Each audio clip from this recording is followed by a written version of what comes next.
bem-vindos ao canal Mundo 360. Eu estou aqui para mais um episódio da nossa série Admirável Mundo da Propriedade Intelectual e da Tecnologia de Informação, e continuo ainda naquela perspectiva de contar para vocês a história da proteção dos direitos de propriedade intelectual, começando, lembram, desde lá do direito romano, e depois lembram, para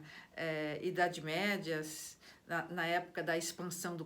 do comércio. Então, quando começam a despontar as proteções, os privilégios aos inventos e os sinais distintivos, as marcas nos livros das corporações de ofício. Depois a Revolução Francesa, ocasião importantíssima da história do direito internacional privado, quando no rol dos direitos individuais apareceram pela primeira vez os direitos dos autores e dos inventores. Bom, já contei essa história nos vídeos passados e agora eu quero continuar. Lembram?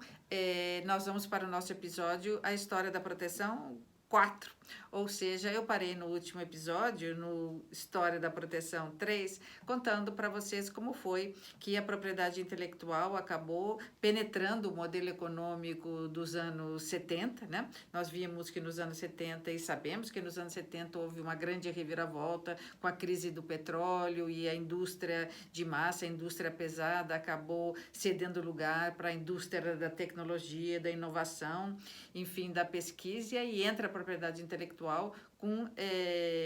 grande importância, na medida em que investimentos só aconteceriam em grande escala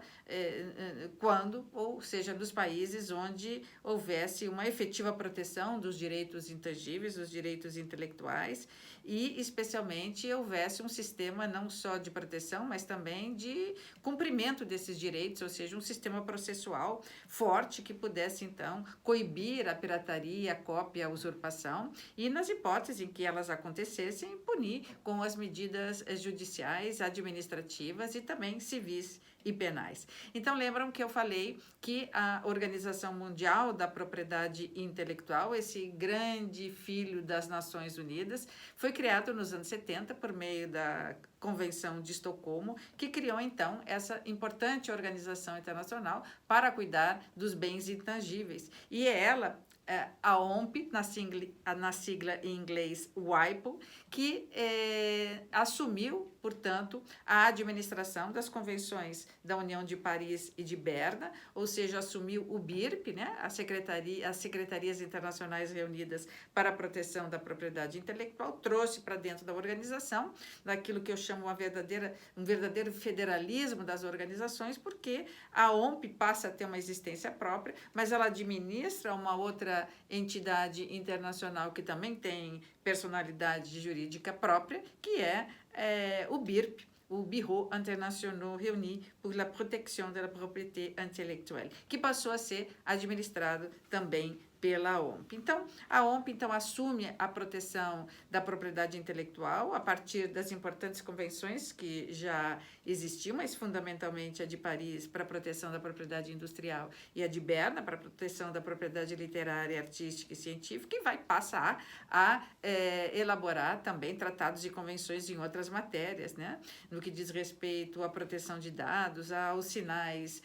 olímpicos, à fonografia, às fotografias, à radiodifusão, aos circuitos integrados, enfim, vai entrar logo em seguida, nos anos 90, no campo da internet também, da tecnologia da informação. Então, a OMP passa a ser a grande, digamos, centralizadora das questões relativas à harmonização dos direitos de propriedade intelectual, superando o modelo dicotômico, ou seja, trazendo para dentro dela a propriedade industrial e os direitos autorais e conexos, e vai também trazendo o todo mais que vai surgindo por força do intelecto, da alma, do espírito, da inteligência do homem, e que precisa ser protegido na medida em que resulta num bem possível de exteriorização, de aplicação técnica, de aplicação no comércio e na indústria, então, portanto, precisa ser protegido. Bom, como eu dizia para vocês, e agora sigo na história, Já nos anos 70, durante a rodada do GATT chamada Tokyo Round, na rodada de Tóquio do GATT, aquele, lembram o GATT, o Acordo Geral sobre Tarifas e Comércio, que foi celebrado no final da Segunda Guerra Mundial, ali no contexto no qual se cria o cenário geopolítico internacional contemporâneo, né? Contemporâneo pelo menos até um pouco antes da guerra, da invasão da Rússia e da Ucrânia, ocasião que vai nos exigir aqui talvez vislumbrar um novo cenário geopolítico internacional, mas vamos continuar ainda falando do cenário geopolítico internacional do fim da Segunda Guerra, digamos, reacendido, né, turbinado no final da Guerra Fria, que vem até os dias de hoje. Naquele cenário que foi criado, portanto, a ONU, foi criado o FMI, o Banco Mundial, foi criada a OTAN, né, foi criada também a incipiente Organização Internacional do Comércio por meio do Acordo Geral de Tarifas e Comércio, o GATT 47, cujas várias rodadas de negociação vão ensejar que na última derradeira rodada do Uruguai, dos anos 80 e anos 90, então, o GATT consegue se transformar na organização, então, definitivamente mundial do comércio, na OMC. Então, na rodada de Tóquio, dos anos 70, já existia a OMP, mas houve ali, como eu contei, uma tentativa dos países desenvolvidos também trazer o tema da propriedade intelectual para o campo do comércio. Eles estavam convencidos, os países em desenvolvimento, e também os países desenvolvidos, que a propriedade intelectual era, digamos, o grande alicerce, a grande plataforma do modelo econômico que então se espraiava pelo mundo, e era a propriedade intelectual que iria demandar uma proteção mais efetiva a ponto de garantir a inventores, autores, obtentores, programadores, desenvolvedores as condições para que eles continuassem ou se sentissem estimulados a criar, porque a proteção existiria como queriam os autores, os inventores lá no século XIX, no palco da humanidade como um todo. Então, eles tentaram, sobretudo os países ricos, os países desenvolvidos, introduzir o tema da propriedade intelectual dentro da rodada de Tóquio. Mas, nessa ocasião, a OMP ainda estava começando a trabalhar com grande, digamos, perspectivas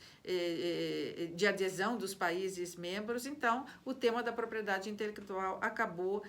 ficando fora da rodada de Tóquio. A gente diz que os países em desenvolvimento venceram na queda de braço, conseguindo deixar a propriedade intelectual apenas dentro do âmbito da OMP e não trazendo para as discussões relacionadas a comércio, enquanto os países desenvolvidos diziam, olha, não haverá comércio daqui para frente se a gente não tiver presente que comércio implica bens corpóreos, né, as mercadorias, mas também comércio implica em bens serviços, né? Os serviços estão cada vez mais comercializados e mundo afora, e também os bens intangíveis, os bens intelectuais, os bens da produção imaterial. Esses também estão no comércio, né? As patentes, as marcas, os sinais, as indicações de topografias integradas,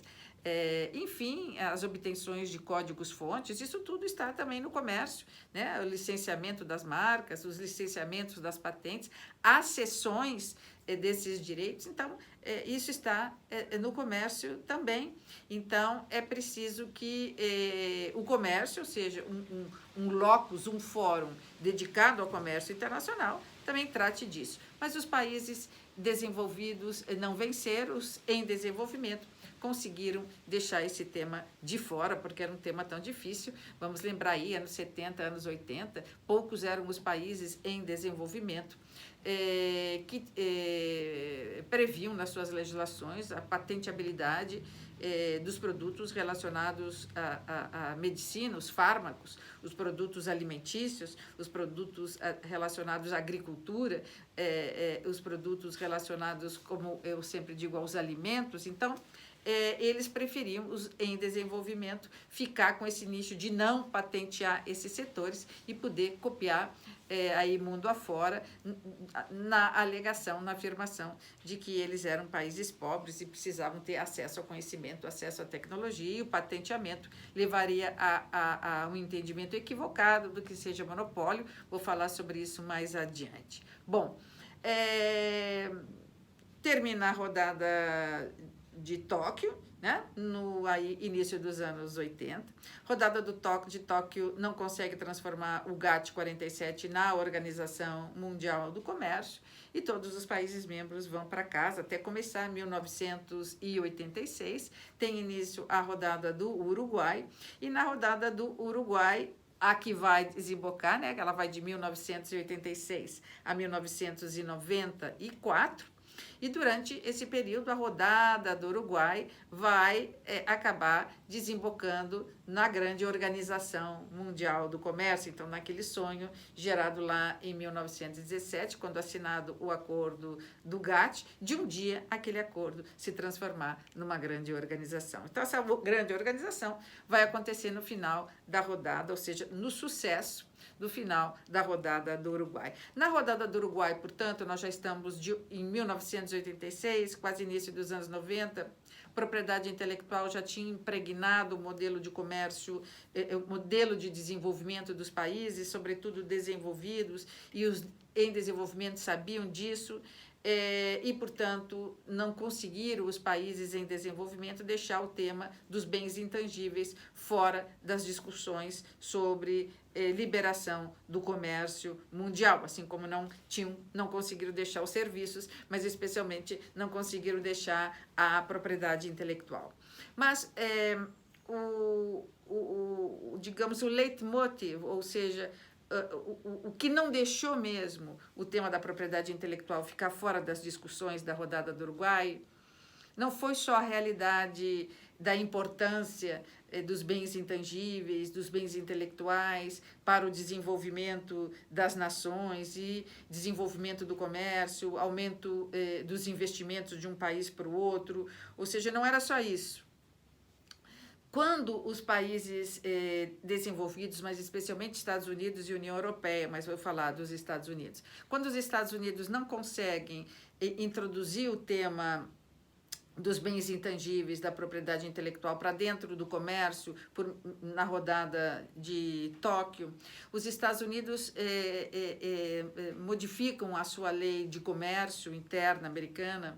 E essa lei de comércio, isso eu estou falando ainda no fim dos anos 80, e nessa lei de comércio alterada, o Departamento de Estado americano, ele recebe por lei uma competência de olhar o mundo e identificar no mundo quais eram os países que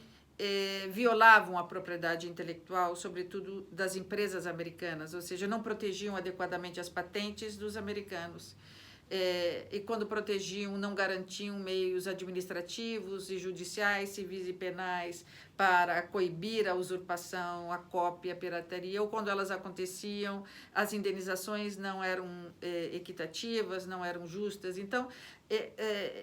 o Departamento de Estado americano recebeu a competência de olhar o mundo e informar o presidente dos Estados Unidos numa lista quais eram os países que não respeitavam os direitos de propriedade intelectual dos americanos. Essa nova legislação americana, que deu essa competência ao Departamento de Estado, por via de consequência ao presidente, chamava-se e chama-se ainda Special 301, ou a Especial 301, a Especial 301, porque é uma parte especial da Lei de Comércio que já existe nos Estados Unidos. Por isso, Special, uma parte especial, 301, desta lei específica. Por meio da Special 301, lá pelo mês de abril, o Departamento de Estado, então, informa o presidente dos Estados Unidos, por meio do que se chama uma Watching List,